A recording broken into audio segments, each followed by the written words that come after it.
दादा जरा एक मिनिट तुमचा मोबाईल देता काय? काय रे भावा, काय झालं? दादा ते जरा मला एक अर्जंट कॉल लावायचा आहे.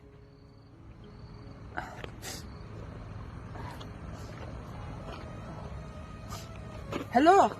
हा हॅलो. हा राहुल्या. अरे भाऊ मी धीरे बोलतोय. अरे नाही ते मी जॉबसाठी इकडे आलतो. हा पण भाऊ स्टेशनवर ना. अरे कोण माझं समजा सामान घेऊन गेलं भाऊ. पैक मोबाईल. हा हा आता होय दादा. आता कुठे आहे मी? स्टेशन चौक. हॅलो. हा स्टेशन चौकात आहे मी. काय तुला यायला येळ लागेल काय?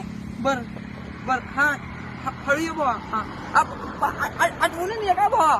हा ओके भावा. हा ओके दादा. थँक्यू काय?